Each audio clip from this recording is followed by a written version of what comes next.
फरवरी 2025 दिन गुरुवार हो गया। हिंदी तिथि फाल्गुन महीना शुरू हो चुका। आज से नया हिंदी महीना कृष्ण पक्ष प्रतिपदा यानी एकम। और आइए बात करते हैं आज के मुख्य समाचार में देश भर की तमाम बड़ी खबरों पर नजर डालते हैं। देखिए दोस्तों, एक तो आज से जो ये फाल्गुन का महीना शुरू हो चुका है, इसमें काफी व्रत त्योहार वगैरह आने वाले हैं। महाशिवरात्रि और होली जैसे बड़े पर्व भी फाल्गुन माह में हमें देखने को मिलेंगे, है ना। चलिए आगे बढ़ते हैं खबरों में। देखिए पहली बड़ी खबर, 50 रुपए के नोट पर एक बड़ा अपडेट सामने आया। आरबीआई यानी भारतीय रिजर्व बैंक जारी करेगा नया नोट और इस नए नोट पर गवर्नर संजय मल्होत्रा के दस्तखत होंगे। दरअसल खुद आरबीआई की तरफ से यह बड़ा ऐलान किया गया, जो हाल ही में रिजर्व बैंक के नए गवर्नर बने संजय मल्होत्रा। तो उन्होंने कहा कि उनके हस्ताक्षर वाले 50 रुपए के नए नोट जल्द ही हमारे देश में जारी होंगे। वहीं रिजर्व बैंक की तरफ से एक और फैसला लिया गया। आरबीआई ने कोटक महिंद्रा पर लगी पाबंदियों को हटा दिया है। अब ग्राहक फिर से खोल सकेंगे ऑनलाइन अकाउंट और कोटक महिंद्रा बैंक के क्रेडिट कार्ड वगैरह भी आपको मिल पाएंगे। अभी बीते कुछ महीनों से रिजर्व बैंक ने कोटक महिंद्रा बैंक पर यह रोक लगा रखी थी, लेकिन इसे हटा दिया फिलहाल। तो अब आपको कोटक महिंद्रा बैंक के नए क्रेडिट कार्ड भी मिल पाएंगे और ऑनलाइन अकाउंट ओपनिंग की फैसिलिटी फिर से मिलेगी, ठीक है ना। इसके अलावा आरबीआई ने देश भर के सभी प्राइवेट और सरकारी बैंकों से यह आग्रह किया है कि 31 मार्च को सभी शाखाएं खुली रखी जाए, क्योंकि 31 मार्च के दूसरे दिन 1 अप्रैल से ही नया वित्त वर्ष शुरू होगा। तो सरकारी कामकाज के लिए सेवाएं देने वाले सभी बैंकों से खास करके आरबीआई ने ये बैंकों को खुला रखने की अपील की है। चलिए अगली खबर देखिए। गिग वर्कर्स को लेकर एक चौंकाने वाली रिपोर्ट सामने आ रही है कि सालाना 5 लाख रुपए से भी कम कमा पाते हैं 12 घंटे से भी ज्यादा काम करने वाले गिग वर्कर्स। गिग वर्कर्स ऐसे लोगों को कहा जाता है दोस्तों, जो कि ऑनलाइन डिलीवरी वगैरह जैसे जोमेटो स्विगी के डिलीवरी बॉय हो गए, अमेजोन फ्लिपकार्ट के डिलीवरी बॉय हो गए, ओला उबर की कैब चलाने वाले हो गए। तो इस तरह के वर्कर्स जो होते हैं उनकी कमाई काफी कम होती है, जितना वो रोजाना घंटे काम करते हैं उस हिसाब से ऐसा। चलिए अगला अपडेट देखिए। प्रधानमंत्री नरेंद्र मोदी ने 14वें भारत फ्रांस सीईओ फोरम को संबोधित किया और इस दौरान कई फ्रांसीसी कंपनियों को आमंत्रित भी किया। अभी आपको पता होगा 2 दिन के दौरे पर पीएम मोदी फ्रांस पहुंचे हैं और यहाँ मोदी ने फ्रांसीसी कंपनियों को भारत में निवेश के बढ़ते अवसर दिखाए और भारत में अपना कारोबार शुरू करने के लिए आमंत्रित किया है। प्रधानमंत्री के इस फ्रांस दौरे के दौरान भारत फ्रांस के बीच कई समझौते भी हुए। एआई यानी आर्टिफिशियल इंटेलिजेंस, परमाणु ऊर्जा, स्टार्टअप समेत भारत फ्रांस के बीच कई सारे बड़े समझौते हुए हैं। एक तो भारत से पिनाका रॉकेट लॉन्चर खरीदेगा फ्रांस। आतंकवाद, परमाणु ऊर्जा समेत कई अहम मुद्दों पर भी प्रधानमंत्री नरेंद्र मोदी और फ्रांस के राष्ट्रपति मैक्रो के बीच बातचीत हुई। देखिए भारत के इस रॉकेट की खासियत 44 सेकंड में ये तबाही मचा देता है। भारत फ्रांस को देने जा रहा है ये घातक रॉकेट लॉन्चर पिनाका, जिससे चाइना और पाकिस्तान भी कांपते हैं। इसे भारत का ब्रह्मास्त्र कहते हैं, जो अब फ्रांस भी चलाएगा। इसके अलावा दोस्तों भारत फ्रांस के बीच टोटल 10 समझौतों पर हस्ताक्षर हुए हैं। प्रौद्योगिकी यानी टेक्नोलॉजी, परमाणु ऊर्जा, नवाचार के क्षेत्र में भी दोनों देशों के बीच सहयोग पर सहमति बनी। वहीं अपने फ्रांस दौरे के दौरान पीएम मोदी और फ्रांस के राष्ट्रपति मैक्रो ने ITER संयंत्र और लॉजिस्टिक कंपनी CGM का दौरा भी किया। पीएम मोदी और फ्रांस के राष्ट्रपति ने मोर्से में पहले भारतीय वाणिज्य दूतावास का संयुक्त उद्घाटन भी किया, मतलब यहाँ नई इंडियन एम्बेसी की ओपनिंग हुई है। इसके अलावा पीएम मोदी ने फ्रांस में गूगल के CEO सुंदर पिचाई से भी मुलाकात की। इस दौरान भारत में डिजिटल बदलाव पर चर्चा हुई। ये कुछ पीएम मोदी के फ्रांस दौरे के टॉप मोमेंट्स देखिए आप। मोदी और मैक्रो का ढोल नगाड़ू से स्वागत हुआ भारतीय संस्कृति के मुताबिक। पेरिस एयरपोर्ट पर जन गण मन भारत के राष्ट्रगान की धुन भी बजाई गई। और अभी फ्रांस के बाद अब अमेरिका के लिए रवाना हो चुके हैं पीएम मोदी और इस दौरान भी एयरपोर्ट पर सी ऑफ करने खुद फ्रांस के राष्ट्रपति मैक्रो पहुंचे, मतलब पीएम मोदी को एयरपोर्ट पर छोड़ने के लिए। यहाँ एयरपोर्ट पर विदा करने के लिए वो उनके साथ में आए। मोदी ने फ्रांस को पिनाका रॉकेट सिस्टम की पेशकश भी की। तो ये कुछ समझौतों के बाद जब पीएम मोदी अमेरिका के लिए रवाना हुए दोस्तों, इस दौरान एक बड़ी खबर ये देखने को मिली, पीएम मोदी के विमान पर हमला करने की धमकी भी दी गई। मुंबई पुलिस को इस संबंध में कॉल आया, लेकिन फिर जांच में पता चला कि फोन करने वाला शख्स दिमागी रूप से थोड़ा कमजोर था, उसका थोड़ा स्क्रू ढीला होगा। हालांकि उसे गिरफ्तार कर लिया है। तो कुछ यूं अभी पीएम मोदी का विदेश दौरा चल रहा है और फिलहाल चलते हैं अपन भी आगे बढ़ते हैं खबरों में। देखिए भारत में भ्रष्टाचार भी बढ़ा है। एक रिपोर्ट सामने आ रही है। 3 पायदान गिरकर 96वीं रैंक पर पहुंचा भारत भ्रष्टाचार के लिस्ट में। दुनिया के 180 देशों की लिस्ट में चाइना 76 नंबर पर, जबकि पाकिस्तान 135वें नंबर पर है। जी हाँ दोस्तों, ट्रांसपेरेंसी इंटरनेशनल की तरफ से हाल ही में दुनिया के 110 देशों की करप्शन रिपोर्ट जारी की गई और इस रिपोर्ट में भारत की रैंकिंग में गिरावट आई है, जो कि ये बताती है कि भारत में पिछले कुछ सालों में, यहाँ तक कि 2023-24 की तुलना में भी अभी करप्शन और ज्यादा बढ़ा है। दुनिया में सबसे कम करप्शन वाली कुछ कंट्रीज की लिस्ट और रैंकिंग भी आप देख सकते हैं। पहले नंबर पर डेनमार्क रहा, जहां सबसे कम भ्रष्टाचार हुआ है। फिनलैंड दूसरे और सिंगापुर तीसरे नंबर पर है। चलिए अगली बड़ी खबर देखिए। भारत में बिना वीजा पासपोर्ट एंट्री पर अब सख्त नियम बनेंगे। केंद्र सरकार इस संबंध में एक नया बिल लाएगी। फर्जी डॉक्यूमेंट के साथ घुसने पर अब 7 साल की जेल की सजा और 10 लाख रुपए तक के जुर्माने का भी प्रावधान होगा इस नई बिल में। दरअसल केंद्र सरकार की तरफ से जल्द ही इमिग्रेशन और फॉरेनर एक्ट 2025 पेश किया जाएगा, जिसके तहत भारत के पासपोर्ट वीजा से संबंधित नियम और ज्यादा टाइट होंगे, ताकि मतलब अवैध प्रवासियों की भारत में एंट्री बंद हो सके। जो दुनिया के दूसरे देशों के जैसे बांग्लादेश वगैरह के लोग बाग अवैध तरीके से भारत में रहते हैं ना, ऐसे मामलों को कम करने के लिए सरकार ये नया बिल लेकर आ रही है ना। वहीं देश भर की माताओं बहनों महिलाओं के लिए अच्छी खबर है। देखिए आप, पूरे देश में शुरू होगी नारी अदालतें।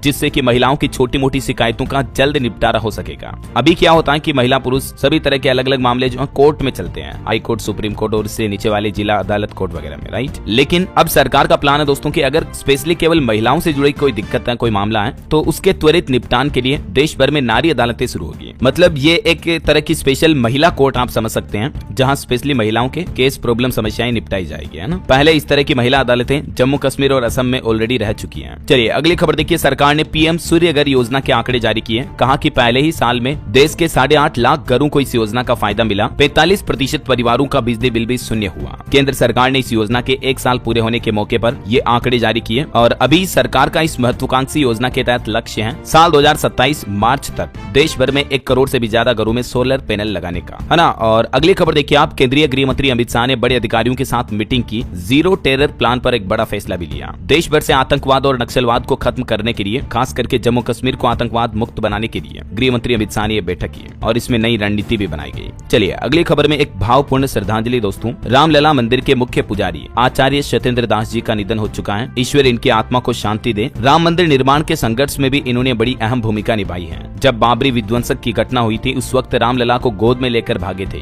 पहले ये टीचर थे, अध्यापक थे, उसके बाद पुजारी बने और बीते दिन माघ पूर्णिमा के मौके पर इन्होंने अपने प्राण त्याग दिए। प्रभु श्री राम इन्हें अपने हृदय में समाहित कर ले। यही भावपूर्ण अश्रुपूरित श्रद्धांजलि हम सबकी तरफ से। और वैसे दोस्तों कल माघ पूर्णिमा पर प्रयागराज महाकुंभ में भी आस्था का अद्भुत संगम देखने को मिला। हेलीकॉप्टर से पुष्प वर्षा भी करवाई योगी सरकार ने। 2 करोड़ से भी ज्यादा लोगों ने, श्रद्धालुओं ने माघ पूर्णिमा पर पुण्य की डुबकी लगाई, संगम में स्नान किया। अच्छी बात यह रही कि शासन, प्रशासन और पुलिस का तालमेल इतना बढ़िया रहा कि मौनी अमावस्या की तरह करोड़ों श्रद्धालु आने के बावजूद भी किसी तरह की कोई भगदड़ की घटना नहीं हुई। तकरीबन 2 करोड़ लोगों ने स्नान किया। बॉलीवुड एक्टर सुनील शेट्टी भी यहाँ पहुंचे, बोले कि मैंने गंगा नहा लिया है। 10 लाख कल्पवासी माघ पूर्णिमा के मौके पर विदा हुए। और अभी भीड़ को देखते हुए प्रशासन ने फैसला लिया है 13 से 15 फरवरी तक प्रयागराज में 8वीं तक के स्कूल भी बंद रहेंगे। हालांकि भीड़ काफी ज्यादा थी तो गाड़ियां वगैरह ले जाने की इजाजत नहीं थी और इसीलिए स्नान करने के लिए श्रद्धालुओं को 15 से 20 किलोमीटर तक भी पैदल चलना पड़ा। महाकुंभ प्रशासन का संगम प्लान कुछ यूं था कि भीड़ इकट्ठी न जुटे, क्योंकि श्रद्धालुओं की मजबूरी का अंदाजा आप इसी बात से लगा सकते हैं कि कल महाकुंभ में जा रहे श्रद्धालु कई सारे तो ट्रेन के शौचालय में बैठकर सफर कर रहे थे। इतनी भगदड़ जैसी स्थिति रेलवे स्टेशनों पर जरूर देखने को मिली। बाकी ये महाकुंभ के माघ पूर्णिमा पुण्य स्नान की कुछ तस्वीरें आप देख सकते हैं। घाटों पर हेलीकॉप्टर के जरिए पुष्प वर्षा करवाई, महिला आर्मी भी तैनात रही। वहीं महाकुंभ से जुड़ी एक बड़ी खबर आ रही है। लाउड स्पीकर हटाने की याचिका को खारिज कर दिया हाईकोर्ट ने। महाकुंभ में जो अभी लाउड स्पीकर बजाए जा रहे हैं तो इसको लेकर इलाहाबाद हाईकोर्ट में एक याचिका लगाई गई थी, लेकिन हाईकोर्ट ने इसे खारिज कर दिया। और वहीं दोस्तों माघ पूर्णिमा पर एक और प्लान बनाया गया। अयोध्या में रामलला की चौखट से फिर से शुरू होगा मथुरा श्री कृष्ण जन्मभूमि आंदोलन का श्री गणेश भी मुक्ति न्यास इसकी अगुवाई करेगा। तो ये कुछ महाकुंभ का माहौल चल रहा है। और चलिए आगे बढ़ते हैं खबरों में। देखिए खबर, रक्षा सचिव राजेश कुमार सिंह ने एरो इंडिया 2025 में वैश्विक अधिकारियों के साथ महत्वपूर्ण द्विपक्षीय बैठकें भी की।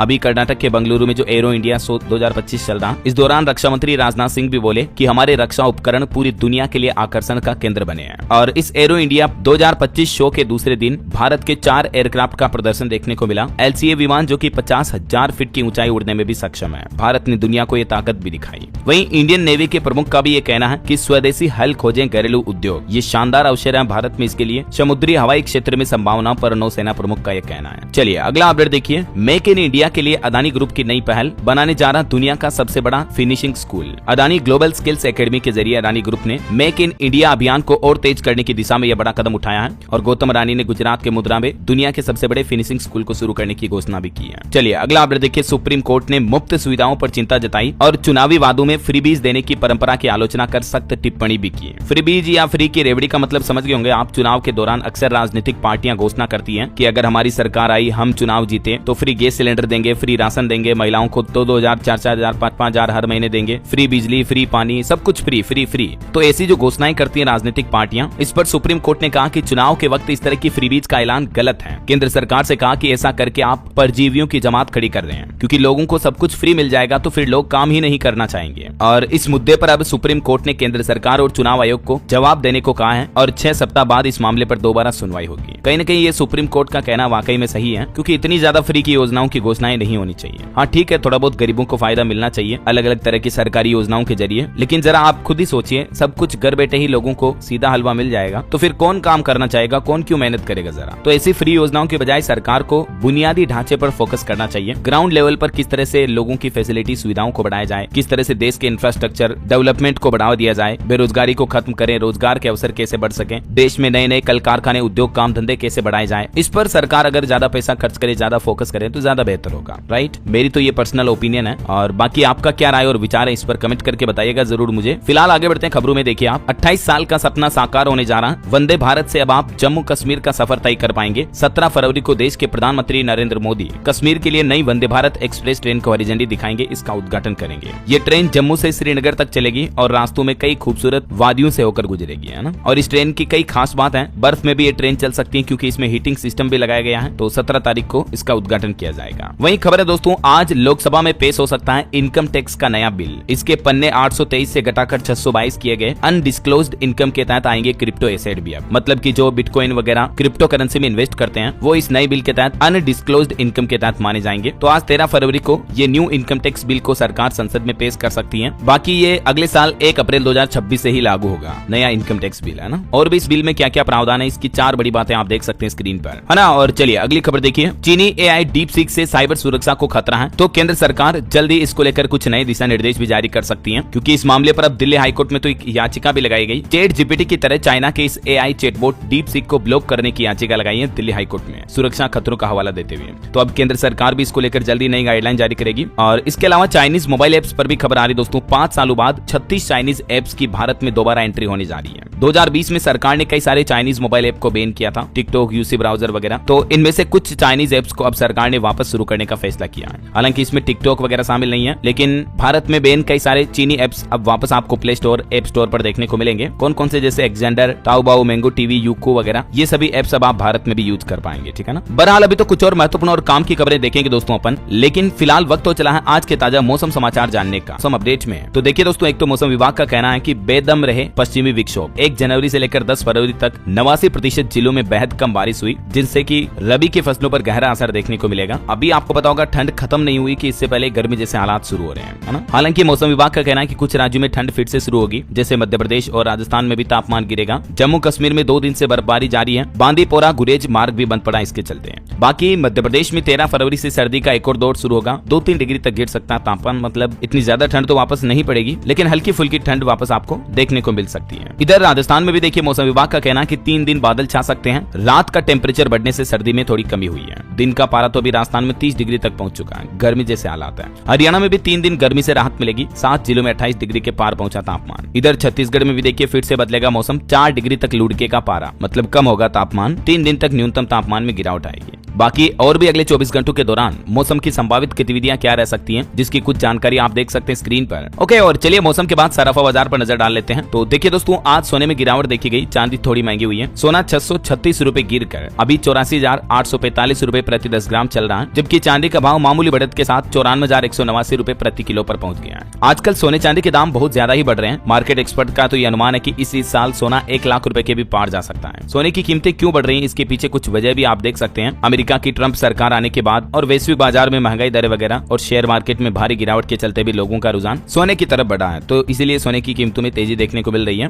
बाकी स्टॉक मार्केट की अगर बात करें तो बीते दिन भी भारतीय स्टॉक मार्केट का सेंसेक्स 122 अंक गिरकर 76,171 पर बंद हुआ। कुछ कंपनियों के नतीजे देखिए आप। HAL का तीसरी तिमाही में मुनाफा 14% बढ़कर 1440 करोड़ रुपए रहा। और म्यूचुअल फंड इन्वेस्टमेंट पर भी रिपोर्ट आ रही कि बीते महीने जनवरी में इक्विटी म्यूचुअल फंड में 39,687 करोड़ रुपए का निवेश आया, जो कि इससे पिछले महीने दिसंबर के मुकाबले 3.5% कम रहा। लगातार 47वें महीने विड्रॉल से ज्यादा इन्वेस्टमेंट देखा गया म्यूचुअल फंड में। हालांकि म्यूचुअल फंड SIP में लगातार दूसरे महीने भी 26 करोड़ रुपए के पार पहुंचा आंकड़ा। AUM में भी बढ़ोतरी हुई, मतलब नए निवेशकों की संख्या तेजी से बढ़ रही है SIP वगैरह में, है ना। और स्टॉक पर अपडेट आना देखिए। VI के शेयर में 4% से ज्यादा की गिरावट रही। ट्रेड के दौरान भी 8% गिरावट रही और बीते 1 साल में 41% गिर चुका वोडाफोन आइडिया का शेयर। वहीं खबर है जनवरी महीने में गोल्ड ETF में भी रिकॉर्ड तोड़ 2950 करोड़ का निवेश आया। सोने के दाम बढ़ने के साथ ही अब लोग बाग गोल्ड के ETF में भी निवेश बढ़ा रहे हैं। बीते 1 साल में गोल्ड ETF ने 35% तक का रिटर्न दिया है, तो इसीलिए भी निवेशक ज्यादा रुझान दिखा रहे हैं। ओके, और चलिए मार्केट के बाद आगे बढ़ते हैं खबरों में। तो एक अच्छी खबर तो आम आदमी के लिए आ रही है। महंगाई के मोर्चे पर राहत भरी न्यूज देखिए आप। जनवरी महीने में खुदरा महंगाई दर 5 महीने के सबसे निचले स्तर 4.31% पर रही। मतलब बीते महीने हमारे देश में रिटेल महंगाई दर में गिरावट आई है, जो कि 5 महीने के सबसे लोएस्ट पॉइंट पर है, जो कि अच्छी बात है। खाने पीने की चीजों के दाम कुछ घटे हैं, ठीक है। और इसके अलावा किसान भाई लोगों के लिए खबर देखिए। PM किसान योजना का अब अब आसानी से मिलेगा लाभ। एआई यानी आर्टिफिशियल इंटेलिजेंस की एंट्री हो चुकी है। किसान ए मित्र अब नई पहचान बनेगी। खुद केंद्रीय कृषि मंत्री की तरफ से इस बात की जानकारी दी गई, जिसके तहत दोस्तों कृषि मंत्री का कहना है कि कृषि के क्षेत्र में आने वाली चुनौतियों के हल और किसानों की सहायता के लिए अब सरकार आर्टिफिशियल इंटेलिजेंस एआई को नियुक्त करने जा रही है, ताकि किसानों से जुड़ी कोई भी समस्या हो तुरंत समाधान मिल सके, है ना। वहीं दिल्ली वालों के लिए जरूरी खबर देखिए, वाहनों की जब्ती और रिलीज के नियम बदले जाएंगे। परिवहन विभाग की तरफ से इस संबंध में अधिसूचना भी जारी की गई है। अब अगर आप ट्रैफिक रूल्स का उल्लंघन करते और आपका वाहन पकड़ लिया जाता है तो वाहन को छुड़ाने के लिए कितना समय मिलेगा और इस संबंध में पहले क्या नियम था, ये बदलाव की जानकारी भी आप देख सकते हैं स्क्रीन पर, ठीक है। इसके अलावा देखिए आप, दिल्ली ट्रांसपोर्ट डिपार्टमेंट के 6 अधिकारी गिरफ्तार किए गए। दिल्ली में आम आदमी पार्टी की हार के बाद अब सीबीआई ने ये पहली बड़ी कार्रवाई की है। वैसे दिल्ली में नए मुख्यमंत्री को लेकर भी खबर आ रही कि मोदी की वापसी के बाद ही दिल्ली भाजपा विधायकों की बैठक होगी। मतलब पीएम मोदी अमेरिका से जब वापस भारत आएंगे ना, तो उसके बाद दिल्ली के नए मुख्यमंत्री का नाम तय किया जाएगा। और बाकी दोस्तों, दिल्ली में नई सरकार बनने के साथ ही अब 100 दिन का एक्शन प्लान भी तैयार किया जा रहा है। हालांकि अभी तक नई सरकार, नए मुख्यमंत्री का गठन नहीं हुआ है। उससे पहले ही दिल्ली में मुख्य सचिव की एक बैठक हुई। सभी विभागों को 15 दिन का समय दिया गया है और जिसमें कहा गया कि दिल्ली में नई सरकार बनने के बाद पहले 100 दिन क्या क्या काम होगा, क्या डेवलपमेंट विकास होगा, इस बात की जानकारी अधिकारियों को देनी होगी। एक्शन प्लान तैयार करने को कहा है सभी विभागों से। चलिए अगली बड़ी खबर देखिए, प्लास्टिक के प्रयोग पर 1 मार्च से लगेगा प्रतिबंध। अवहेलना करने वालों पर ठोस कार्रवाई भी की जाएगी। फिलहाल यह नया नियम लागू करने का आदेश हरियाणा राज्य के हिसार प्रशासन की तरफ से जारी किया गया। धीरे धीरे पूरे स्टेट और देश में भी ये नियम लागू होंगे। वहीं दोस्तों, इंडिया गोट लेटेंट को लेकर विवाद के बीच अब खबर आ रही है। समय रैना ने डिलीट किए इस इंडिया गोट लेटेंट के सभी एपिसोड और इस विवाद पर भी उन्होंने प्रतिक्रिया देते हुए कहा कि संभालना मुश्किल हो गया था। खैर अभी उन्होंने माफी भी मांगी है और इंडिया गोट लेटेंट विवाद पर उन्होंने सारे वीडियो, सारे शो के जो जितने भी एपिसोड थे सबको हटा दिया है। वो बोले कि मेरा मकसद सिर्फ लोगों को हंसाना था, बाकी बयान काफी घटिया देखने को मिले इनके शो के उस एपिसोड में, है ना। चलिए किसान आंदोलन से जुड़ी खबर है। किसान नेता डल्लेवाल ने बिस्तर से ही किसान महापंचायत को संबोधित किया और केंद्र सरकार से भी कृषि क्षेत्र को मजबूत करने का आग्रह किया है। खनौरी बॉर्डर पर डल्लेवाल ने फिर से किसान भाई लोगों को संदेश दिया। बोले कि डिपोर्ट हुए युवाओं का हाथ पकड़े सरकार। और इस दौरान खनौरी मोर्चे पर किसान नेता बलदेव सिंह सिरसा को हार्ट अटैक भी आ गया। उसके बाद उन्हें हॉस्पिटल में भर्ती किया गया। वैसे अभी एक दिन बाद ही मतलब कल 14 फरवरी को केंद्र सरकार के साथ किसानों की बैठक भी होने जा रही है। इस बैठक में भी आमरण अनशन कर रहे किसान नेता डल्लेवाल भी शामिल होंगे। चंडीगढ़ में ये बैठक होगी कल 14 तारीख को, ठीक है। और इस बैठक में फसलों की एमएसपी पर कानूनी गारंटी समेत अन्य मांगों का जिक्र करेंगे किसान भाई लोग सरकार के साथ। तो देखते हैं इस बैठक के बाद आखिर सरकार क्या फैसला लेती है किसानों के हित में। जो भी अपडेट आएंगे मैं आपको बताता रहूंगा। और वही खबर देखिए दोस्तों, कल वैलेंटाइन डे के मौके पर यूपी की राजधानी लखनऊ में भी एंटी रोमियो स्क्वाड अलर्ट रहेगी,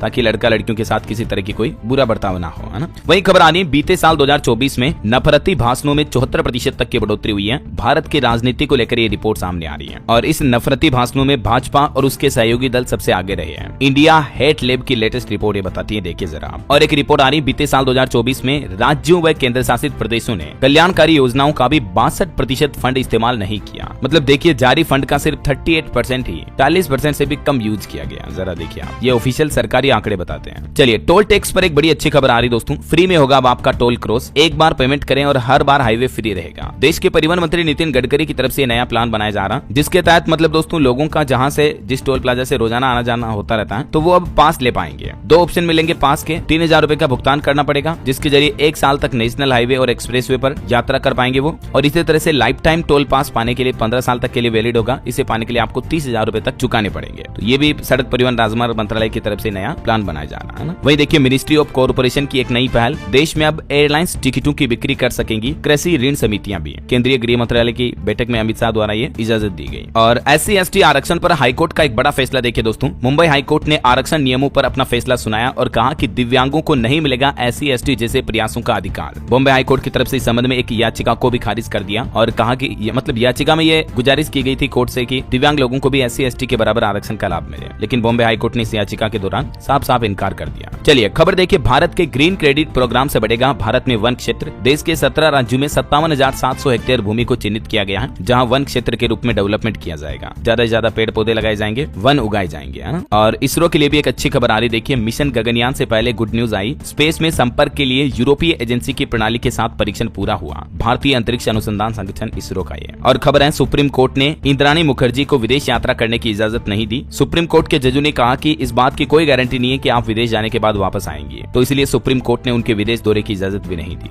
और WHO की एक चौंकाने वाली रिपोर्ट देखिए दोस्तों, बीते 8 साल में भारत के कई राज्यों में पहुंचा जीका वायरस, जो कि मच्छरों के काटने के जरिए फैलता है। तो इसके बचाव के लिए विशेष ध्यान देने की जरूरत है। बाकी भारत के अभी अधिकतर राज्यों तक जीका वायरस पहुंच चुका है। खुद WHO की तरफ से ये डेटा जारी किए गए, देख सकते हैं आप, मध्य प्रदेश, तमिलनाडु, राजस्थान, केरल, महाराष्ट्र, यूपी, दिल्ली, कर्नाटक समेत कई राज्यों में जीका वायरस के केस मिल चुके हैं। और वहीं खबर है दोस्तों, एरो इंडिया 2025 शो जो अभी चल रहा है, इसमें एयर चीफ्स राउंड टेबल का भी भारत ने आयोजन किया। दुनिया के 17 देशों के वायुसेना प्रमुख इसमें शामिल हुए हैं। वहीं सरकार ने आंकड़ों में बताया कि अमृत सरोवर योजना के तहत बीते महीने जनवरी 2025 तक 68,000 से भी ज्यादा सरोवरों का निर्माण हुआ भारत में। 2022 से ये योजना शुरू हुई थी, है ना। और किसानों से जुड़ा एक और अपडेट आ रहा कि सरकार ने मध्य प्रदेश, महाराष्ट्र और अन्य प्रमुख उत्पादक राज्यों में MIS के परिवहन घटक के कार्यान्वयन को भी मंजूरी दी है। खास करके टमाटर वगैरह की गिरती कीमतों को देखते हुए सरकार का ये प्लान है। वहीं खबर है दोस्तों, अक्टूबर जनवरी में डॉलर के मुकाबले रुपये में लगभग 3.5% तक की गिरावट रही, लेकिन अन्य एशियाई देशों की करेंसी से भारतीय रुपया अभी भी मजबूत है। वित्त राज्य मंत्री की तरफ से ये जानकारी दी गई। और खबर है, राजस्थान में भारत मिस्र के बीच संयुक्त विशेष बल अभ्यास साइक्लोन थर्ड के नाम से शुरू हुआ। और खबर है, भारत में एशिया का पहला वर्टिकल लिफ्ट ब्रिज भी बनकर तैयार हुआ। जब निकलेंगे शिप, मतलब यहाँ से जब जहाज गुजरेंगे तो इस पुल का एक हिस्सा 72 फीट ऊपर उड़ जाएगा।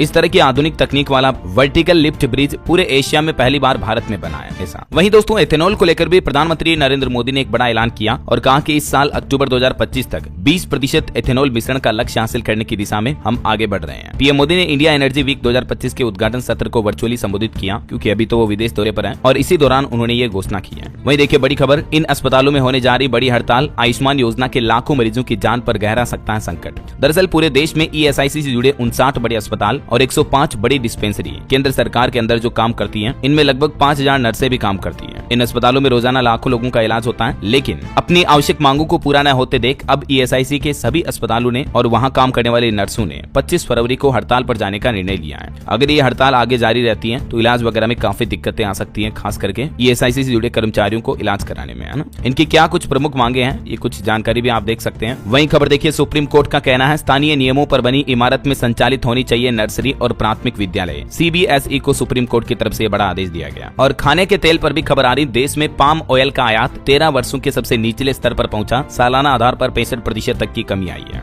वहीं विकसित भारत 2047 के सपने पर एक रिपोर्ट देखिए दोस्तों। रिपोर्ट आ रही है कि विकसित भारत का लक्ष्य हासिल करने के लिए हमें जुटाने होंगे 347 लाख करोड़ रुपए। वित्तीय क्षेत्र का तेजी गति से विस्तार होना भी जरूरी होगा, तभी भारत डेवलप्ड कंट्री का लक्ष्य हासिल कर पाएगा 2047 तक, है ना। और सहारा निवेशकों से जुड़ा एक अपडेट देखिए दोस्तों, सुप्रीम कोर्ट ने आदेश दिया सहारा के वर्सोवा प्लॉट की वैधता पर सरकार दाखिल करे रिपोर्ट कि ये सहारा समूह का जो वर्सोवा प्लॉट है ये आंशिक रूप से या पूरी तरह से मैंग्रोव वन क्षेत्र है या नहीं। इस बात को लेकर सुप्रीम कोर्ट ने केंद्र सरकार को नोटिस जारी किया और क्लेरिफिकेशन देने को कहा है। वहीं खबर देखिए, ट्राई ने बनाया नया नियम, जो भी टेलीकॉम कंपनियां छुपाएगी एक बात, उन पर लगेगा 2 से लेकर 10 लाख रुपए तक का जुर्माना। और इस नए नियम में ट्राई ने एक तो टेलीकॉम कंपनियों को कहा कि ग्राहकों को बार बार परेशान करने वाली जो प्रमोशनल अनचाही कॉल्स आती है, कंपनियों के फोन मैसेज आते हैं, उन पर तेजी से लगाम लगाया जाए, ठीक है। और ये डेटा भी अब ट्राई को देना होगा टेलीकॉम कंपनियों को, अगर नहीं देगी तो कंपनियों पर उल्टा तगड़ा जुर्माना लगाया जाएगा, ऐसा मतलब है ना। अच्छा, वहीं खबर देखिए, कल वैलेंटाइन डे के मौके पर इंडिगो कंपनी की तरफ से कपल्स के लिए स्पेशल ऑफर निकाला है। अगर आप 2 टिकट बुक कराते हैं तो 50% तक का डिस्काउंट भी मिलेगा आपको। इस टाइमिंग के दौरान आपको ये टिकट बुक कराना है। और छात्र छात्राओं के लिए एक बड़ा अपडेट आ रहा है, जम्मू के युवा अब डोगरी में भी कर सकेंगे UG से लेकर PG तक की पढ़ाई। 50 से ज्यादा किताबों का अनुवाद होगा। डोगरी जो कि जम्मू की मातृभाषा है, उसमें भी अब स्नातक ग्रेजुएट वगैरह की पढ़ाई कर पाएंगे स्टूडेंट, है ना। चलिए खबर देखिए, मुकेश अंबानी ने लॉन्च किया एक नया कोल्ड ड्रिंक ब्रांड स्पिनर, जो कि केवल 10 रुपए में आपको स्पोर्ट्स ड्रिंक के तहत मिल पाएगी। और एक चौंकाने वाली रिपोर्ट आ रही है कि 20 करोड़ में से सिर्फ 99 लाख रुपए ही खर्च किए गए बिजली स्मार्ट मीटर योजना के तहत। पूरे देश में अभी सिर्फ 4.89% स्मार्ट मीटर लग पाए हैं। भारत सरकार की जो RDSS योजना है, इसको लेकर ये रिपोर्ट जारी की खुद सरकार ने। चलिए खबर देखिए, अब सांप के काटने पर मिलेगा 4 लाख रुपए तक का मुआवजा। केरल सरकार की तरफ से यह बड़ा फैसला लिया गया, जिसके तहत सर्पदंश से होने वाली मौतों पर भी अब मुआवजे की धनराशि दी जाएगी, है ना। चलिए खेल समाचार पर खबर देखिए, भारत ने इंग्लैंड को 142 रन से तीसरा वनडे हराया, सीरीज 3-0 से जीती। शुभमन गिल की सेंचुरी देखने को मिली, हर्षित और अर्शदीप को 2-2 विकेट भी मिले। और खबर है, असम राज्य के मुख्यमंत्री ने सिंगापुर का दौरा किया और इस दौरान राज्य और सिंगापुर के बीच रणनीतिक सहयोग पर भी बातचीत हुई। और एक बड़ी चौंकाने वाली खबर देखिए, मुंबई में GBS सिंड्रोम की वजह से पहली मौत हुई। अस्पताल में वार्ड बॉय के रूप में काम करने वाले मरीज की जान चली गई। आजकल आपको पता होगा, महाराष्ट्र में GBS सिंड्रोम के मामले काफी ज्यादा फैल रहे हैं। लगभग 1 महीने से भी ज्यादा हो चुका समय, 33 दिन हो गए। मुंबई में अब इस केस से पहली मौत भी हुई, जबकि पूरे राज्य महाराष्ट्र में 8 लोगों की जान चली गई है। और 126 97 संदिग्ध भी मिले, 172 लोगों में इन्फेक्शन की पुष्टि भी हुई। चलिए अगली खबर देखिए। HAL कंपनी का कहना कि जल्द ही होगी तेजस विमानों की डिलीवरी, तकनीकी दिक्कत थी तो वो दूर हो गई है। एयरफोर्स चीफ की नाराजगी का वीडियो भी सामने आया। तेजस विमानों की डिलीवरी पर लेट होने को लेकर अभी हिंदुस्तान एरोनॉटिक्स लिमिटेड का कहना है। वहीं खबर देखिए, आंध्र प्रदेश सरकार की बड़ी घोषणा, महिलाओं को वर्क फ्रॉम होम की सुविधा मिलेगी। मुख्यमंत्री नायडू ने प्लान भी बना लिया। प्रदेश के हर शहर, कस्बे और मंडल में IT ऑफिस होंगे, जिनके जरिए महिलाएं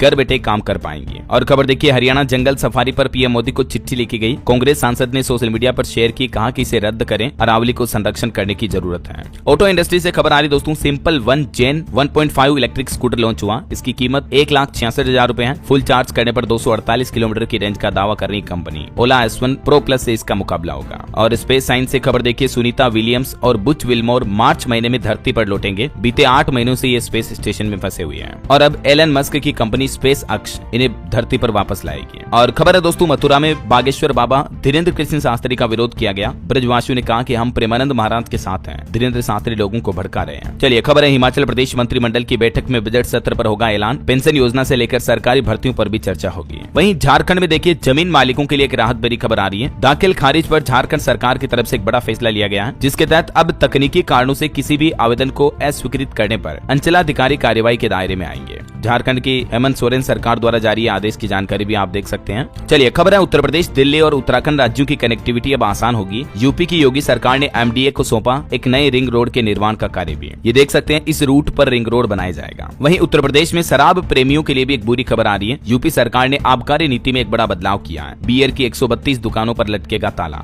नई शराब की आबकारी नीति लागू होने जा रही है और शराब की दुकानों के लाइसेंस के आवेदन की प्रक्रिया भी आज 13 फरवरी से शुरू होगी। और यूपी सरकार का एक और प्लान देखिए, दुनिया के हर कोने तक पहुंचेंगे नोएडा में बने खिलौने। NCR के हजारों लोगों को नौकरी भी मिलेगी और नोएडा के टॉय पार्क में बने खिलौनों को दुनिया भर में एक्सपोर्ट भी किया जाएगा, है ना। चलिए कुछ स्टेट न्यूज अपडेट देख लेते हैं दोस्तों फटाफट से। देखिए राजस्थान अजमेर की यह घटना, यह एक डीजल से भरा टैंकर पलट गया और उससे डीजल बहने लगा तो लोग बाग बाल्टियां, ड्रम, डिब्बे वगैरह लेकर भरने के लिए आ गए। लेकिन ऐसी लापरवाही कभी ना करें दोस्तों, क्योंकि कई बार ऐसी स्थिति में विस्फोट हो जाता है, आग लग जाती है तो कई लोगों की जान जाने का रिस्क रहता है। ये प्रशासन की भी लापरवाही देखने को मिली, सामने आई, देख सकते हैं आप। और वहीं राजस्थान के किसान भाई लोगों के लिए भी अच्छी खबर है। 28 फरवरी तक होगी अब मूंगफली की खरीद। किसानों की मांग पर सरकार ने 13 दिन इसकी अवधि बढ़ाई है। चलिए मध्य प्रदेश से बड़ी खबर देखिए, MP में 50,000 करोड़ का निवेश करेगा अवाडा ग्रुप। दिल्ली में मुख्यमंत्री मोहन यादव बोले कि उद्योगपतियों से बात नहीं करेंगे तो रोजगार कहां से आएगा। और अभी तो बस कुछ ही दिन में मध्य प्रदेश में आपको पता होगा ग्लोबल इन्वेस्टर समिट का भी आयोजन होने जा रहा। इस दौरान रिन्यूएबल एनर्जी पर 10 घंटे बातचीत होगी। 500 उद्योगपति और अफसर इस समिट में शामिल होंगे। अंबानी अडानी भी MP में इन्वेस्ट कर सकते हैं। 24-25 फरवरी को ये GIS का आयोजन होगा। वही देखिए मध्य प्रदेश उज्जैन महाकाल मंदिर में प्रवेश का नया द्वार तैयार हो चुका है। 15 फरवरी को मुख्यमंत्री करेंगे रुद्र सागर ब्रिज का लोकार्पण भी। और खबर है मध्य प्रदेश के 108 नव नियुक्त अधिकारियों का विशेष सम्मान किया जाएगा। वर्ल्ड बुक ऑफ रिकॉर्ड्स ने इंदौर में सम्मान समारोह भी आयोजित किया। और MP के सरकारी कर्मचारियों का आंदोलन भी शुरू होने जा रहा। 51 मांगों को लेकर भोपाल में महारैली की चेतावनी दी। 16 फरवरी को अम्बेडकर पार्क में होगी सभा। OPS बहाली इसका प्रमुख मुद्दा होगा, यानी पुरानी पेंशन योजना को फिर से लागू करने की मांग के चलते अब ये मध्य प्रदेश के कर्मचारी आंदोलन शुरू करने जा रहे हैं। और MP में देखिए संविदा कर्मियों को भी 50% आरक्षण नहीं मिला। शिक्षक भर्ती परीक्षा के नियम पुरानी नीति से बना दिए गए। आयु सीमा में छूट भी नहीं मिली, तो इसको लेकर भी अब संविदा कर्मियों में विरोध रोष देखा जा रहा है। चलिए खबर है, 2 दिन के दौरे पर गोरखपुर पहुंचे मुख्यमंत्री योगी आदित्यनाथ। शंकराचार्य विदु शेखर से मुलाकात भी की और आज 102 करोड़ रुपए के प्रोजेक्ट्स का लोकार्पण शिलान्यास भी करेंगे गोरखपुर में CM योगी। चलिए खबर है, हरियाणा निकाय चुनाव के बाद बजट सत्र की तारीख तय होगी। गवर्नर ने आदेश जारी किया। मुख्यमंत्री नायब सिंह सैनी पहली बार बजट पेश करेंगे राज्य का। ऑनलाइन सुझाव भी मांगे गए हैं, तो आप दे सकते हैं। वही देखिए हिमाचल में स्कूलों में बदलेगा छुट्टियों का शेड्यूल। शिक्षा मंत्री के विदेश से लौटते ही नोटिफिकेशन जारी होगा। DC की पावर पर शिक्षक संगठनों को आपत्ति भी है। और खबर है दोस्तों, 27 फरवरी को उत्तराखंड आ सकते हैं प्रधानमंत्री नरेंद्र मोदी। गंगोत्री धाम के शीतकालीन प्रवास मुखवा जाएंगे। 1 महीने में PM मोदी का ये दूसरा दौरा हो सकता है। और उत्तराखंड में UCC पोर्टल पर शादी के रजिस्ट्रेशन की संख्या भी 1000 के पार पहुंची। वहीं उत्तराखंड के पुष्कर सिंह धामी सरकार की कैबिनेट बैठक हुई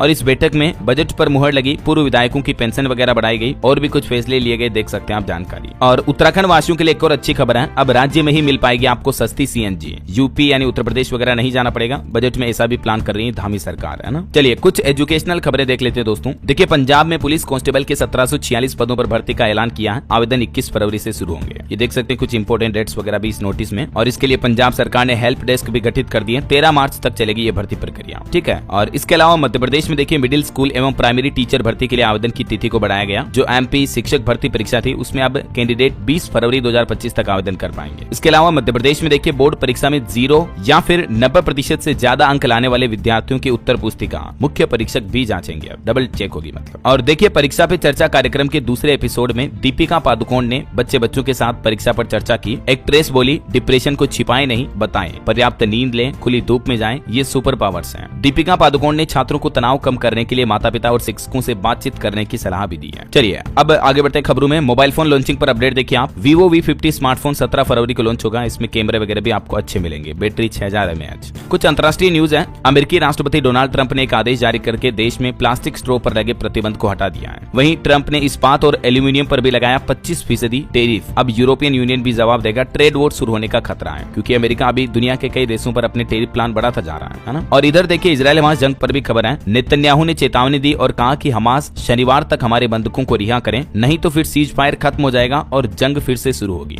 यहाँ तक कि उन्होंने तो अपने सैनिकों को भी तैयार रहने का आदेश जारी कर दिया है। ओके, और चलिए अंत में आज के राशिफल पर नजर डाल लेते हैं। देखिए, मिथुन और मकर राशि वालों को रुका पैसा मिल सकता है आज। प्रॉपर्टी में निवेश के लिहाज से कन्या राशि वालों के लिए भी दिन अच्छा रहेगा। और भी कुछ अलग अलग राशियों का राशिफल आप देख सकते हैं स्क्रीन पर। और हाँ दोस्तों, आप मुझे कमेंट करके बताइए कि दुनिया का अगला AI समिट किस देश में आयोजित होगा।